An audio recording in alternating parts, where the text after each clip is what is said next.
You just gotta be right here and then do this. See? Oh. I can't find any. Little minnow. They all ran away from you. They're gonna have a little play area, I'm sure. Hey, come on, Emma, let's swim underwater. Come on, Emma, swim with me. Did I scare any fish? They're jumpers. I know, look at them jump up out of the water. They just wanna play.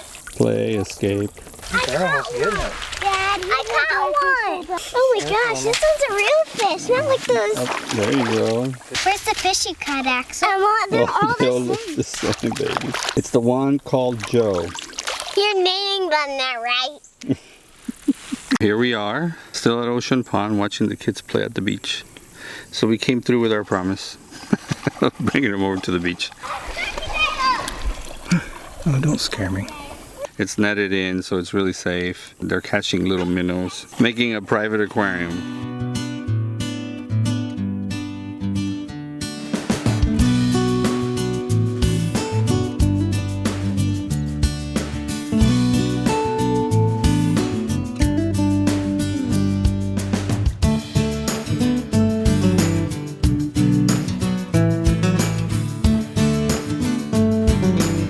Here's an old trick for my military days on starting a fire.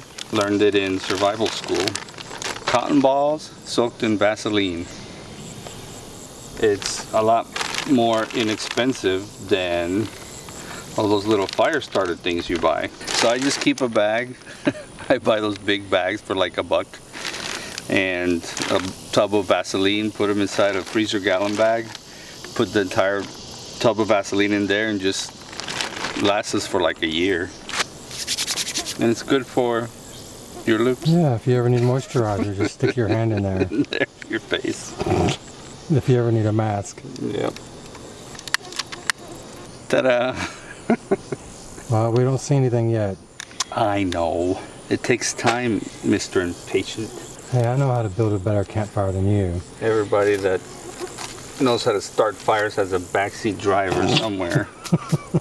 Not that piece of wood. Yeah. Let me show you a piece of wood. It's kind of wet wood, so this is a bit of a challenge. I sent out the kids to get us some pine needles for some tinder. But look at this. This is just the Vaseline and the cotton balls. A really good fire starter. That's a good tip. So I've been using it since I left the military. We'll see. Here comes the fire brigade. Tinder! Tinder! That's a lot.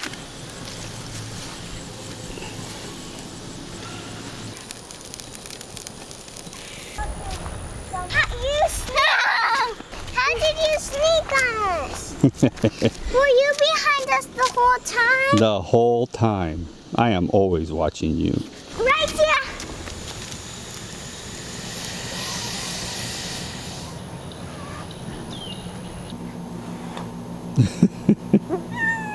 Poor little thing. I hear you. Yes. Did somebody leave you here? The kids have been going nuts over all these little cats. Feral cats for the most part. They won't let you get close. Clearly a camper brought their cat over and abandoned it here. Well, several since they're breeding. It's a shame to see. They seem to be doing fine, but who knows what kind of havoc they're having on the environment here. They kill indiscriminately.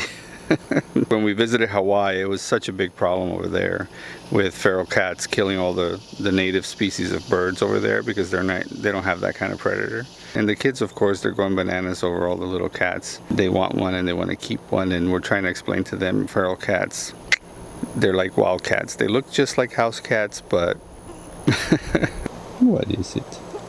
Ooh, run! It's funny, I saw a documentary once about feral cats and how they live and how they build communities and how similar it is to prides, lion prides. Fascinating, really, how they just form an entire hierarchy. And clearly those two want to be friends, but I don't think she's having it. Stop real good. Because I want to get that cat. It's a workout. You ran all the way? Just about. No, just around this part. Oh, okay. We're being overrun by cats. How many are there? Yeah, there's a black one, a white one. They like them. Yeah, that's gonna work. Hey, get back over here. I'll wait for kitty cat. Yeah.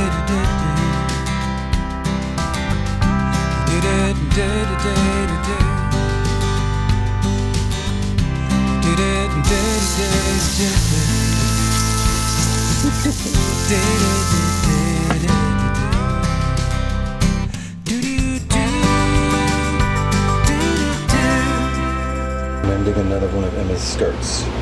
She's using it as a petticoat now. It runs 100 miles a day. Yeah. And me running behind her with a needle and thread to make it last longer. I think this is the third time or second sewing it, Yeah. but it's her favorite skirt. We've decided to hang out for a couple more days and get some things done. It's our first time out, so there's a lot of little things that we wanted to get done that we didn't get done at the house on purpose, because until you get to traveling, you don't really know these little things and where they should go, like the shoes. First, we were going to get shoe pockets in order to organize all their shoes, because there's a lot of shoes in this house with 4 people. But we found out that they don't work very well. They're kind of big and they get in the way. So we figured we use these command hooks, and they work really well. We put 4 by their bed and 4 at the entrance. We put hooks everywhere.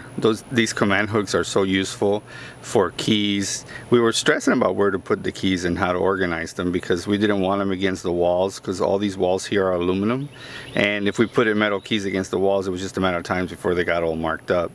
A perfect place, you know, behind the curtain over here. All the keys are lined up, easy reach right out the door, so it worked out really, really well.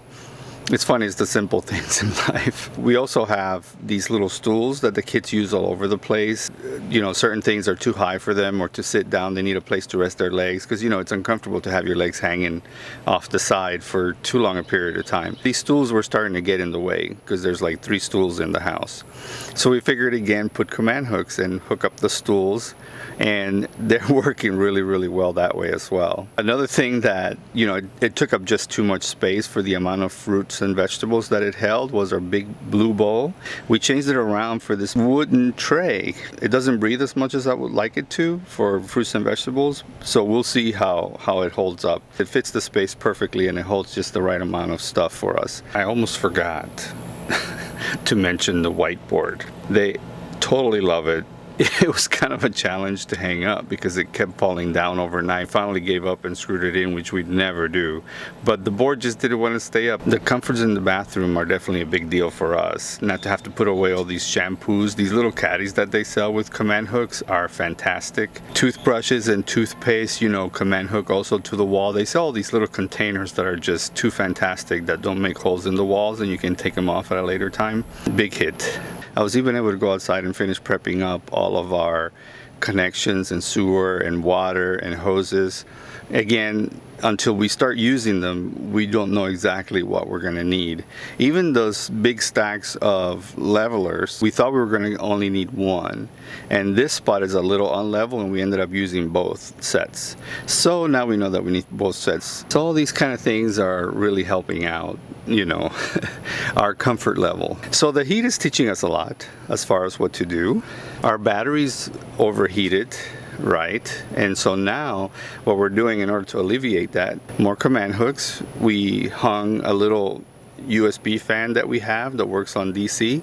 We hung it in the bay, and we're blowing directly onto the inverter charger. As long as we keep one of the bay doors open, it's keeping it cool. So we're going to install an exhaust fan in there, that way we don't have to worry about any of this stuff. But until then, you know, that's how we're taking care of it, and it's working really good. Long story short of what we're doing here this couple of days, and just basically making this a lot homier. We're liking how everything is coming together. It's really feeling like home, more than any of our other RVs ever did, either because we have more practice doing it or because there's more space. It's kind of weird. This one's a smaller RV overall, but the way we opened up the middle here, it really has opened up this amazing amount of space that when we congregate, nobody's on top of each other. In the other RVs, it was always tight.